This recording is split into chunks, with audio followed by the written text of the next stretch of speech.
This is AEDT 2150U, Digital Technologies and Advanced Teaching Methods. And this is Web 2.0 pedagogy, or authentic social learning with technology. In this video capsule, Dr. Davidson invited Dr. Renee Fountain from Université Laval in Quebec to speak about the experience she lived with her students while she was teaching a course called Pedagogy 2.0. The analysis questions were also the interview questions that Dr. Davidson asked Dr. Fountain.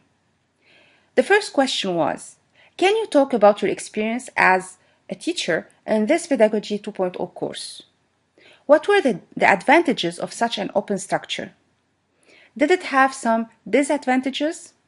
And what would you suggest to someone who wants to take a course like this one? As a teacher, I would say I really became a learner. I have to say it's the first course I've ever given that I didn't really feel like a teacher at all. In fact, I moved myself as out of the way as possible. So I became a learner, although I didn't necessarily join any of their work. I certainly didn't tell them what to do.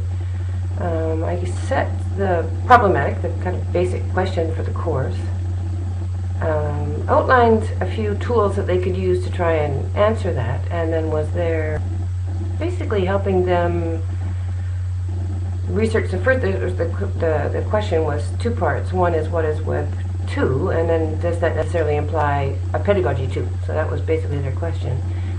So as a teacher, I really became a learner. I would say there was no teacher-student relationship per se.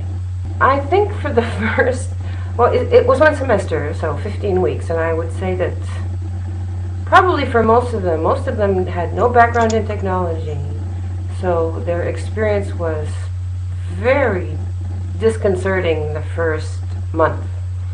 And that was on two levels. The first level was that they weren't familiar with technology at all, except for email, really, a lot of them. And the second one was, I think they were used to a traditional classroom where I was going to tell them what to do. So they were very competent people, but there was an adjustment period where their learning curve was huge in the beginning. Once they clicked into the fact that they had to do the research, they had to work together, they had to figure it out, I think their experience got extremely rich, and we did a short video at the end where they talked about that experience, and they were all extremely glad that they did it, although almost all of them said that that initial tension of not knowing how this was going to work, not knowing even how they were necessarily going to be evaluated, because I couldn't stipulate what the outcomes were going to be, because it was really a kind of pedagogy in terms of trying to actualize collective intelligence. So you can't predict if that will happen or how that will happen. I'd say their experience was extremely rich at the end and extremely difficult in the beginning, although the difficulties were never intellectual. I would say they were mostly psychosocial. Well, there was one woman in particular who was fascinating, and she was almost going to leave the course several times because she felt she just didn't get it, mostly because of the technology, but she stayed, and I'd say her learning was probably the greatest of everyone, but she did stay, and she did get encouraged by the other students. One of the reasons I did the course is because I'm particularly interested in how the web might allow us to enact collective intelligence, or intelligences.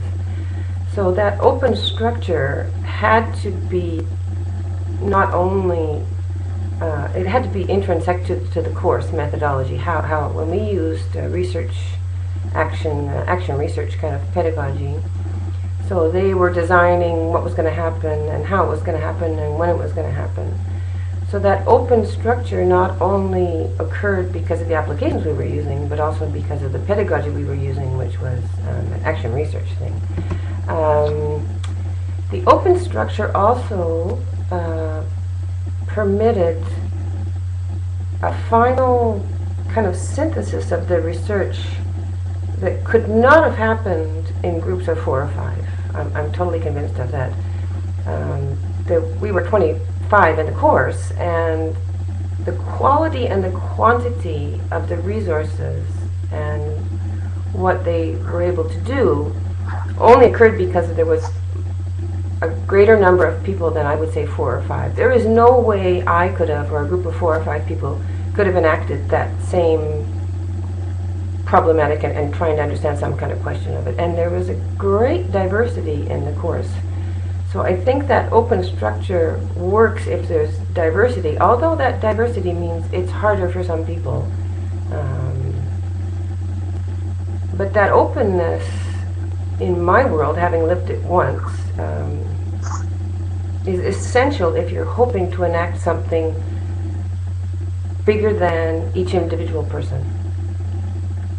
And I think it's different than each individual person doing their part and sticking it together at the end.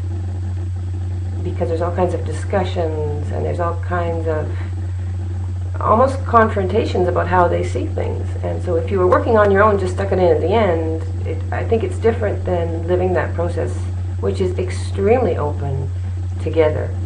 One of the problems with open structure is the timeline for courses in an institution.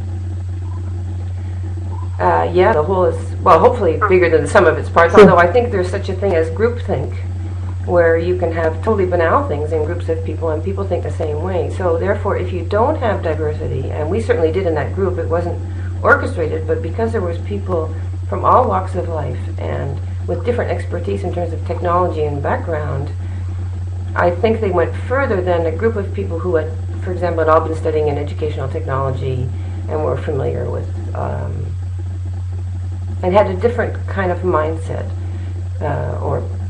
so I think those different mindsets are key to possibly enacting something bigger than the whole. Although there's no guarantee with an open structure, because you're not giving the end point. You cannot give the end point, which in this case produced something phenomenal and well beyond my expectations.